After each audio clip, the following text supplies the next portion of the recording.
A very big day again on Capitol Hill. Another day of testimony about to get underway. Yeah, the president's former Russia advisor Fiona Hill is going to take on that narrative, false narrative. She says that it was Ukraine, not Russia, that interfered in our investigation. Of course, it comes after the man you see right there, Ambassador Gordon Sondland, with the most direct challenge yet to President Trump. He laid out how the president ordered the pressure campaign against Ukraine, a campaign that, quote, everyone, including the Secretary of State and the Vice President, knew about. Mary Bruce starts us off from the hearing room on Capitol Hill. Good morning, Mary.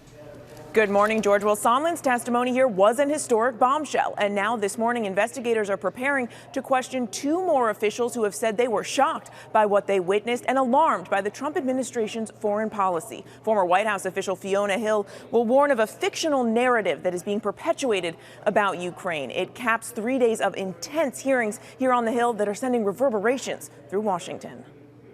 Please rise. Before Congress and the nation, President Trump's point person in Ukraine defied the president.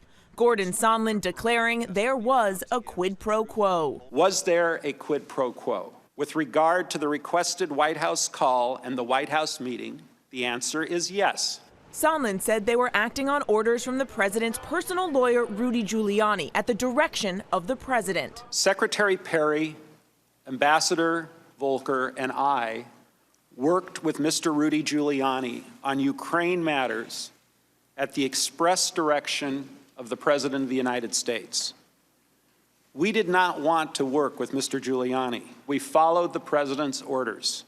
He said the Ukrainian president would only get a coveted meeting at the White House if he agreed to announce an investigation into the president's political rivals. Sondland said he came to believe that nearly $400 million in military aid was also conditioned on that announcement. So, is this kind of a 2 + 2 = 4 conclusion that you reached? Pretty much.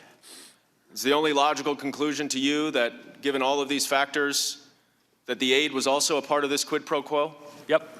But Sondland said Trump never told him that directly, and Republicans pounced. So, you really have no testimony today that ties President Trump to a scheme to withhold aid from Ukraine in exchange for these investigations? Other than my own presumption. Which is nothing. The president has claimed he was trying to root out corruption in Ukraine, but Sondland said the president cared more about Ukraine announcing the investigations. He had to announce the investigations. He didn't actually have to do them, as I understood it. Sondland said he wasn't acting alone. The suggestion that we were engaged in some irregular or rogue diplomacy is absolutely false.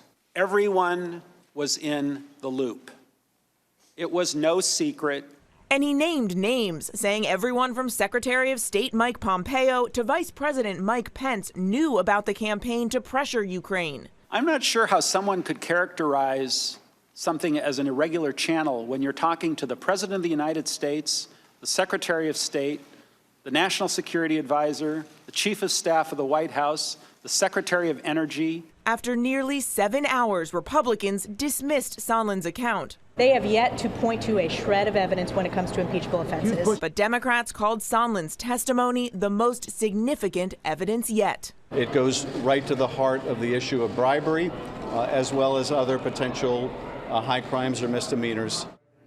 And at a later hearing last night, another witness undercut a major Republican argument that military aid couldn't have been used as leverage because the Ukrainians didn't know that it was being withheld. Well, Laura Cooper says the Ukrainian official started asking about the status of that aid on the same day that the president urged the Ukrainian leader to, quote, do us a favor and announce these investigations. Cecilia. Okay, Mary Bruce, thank you.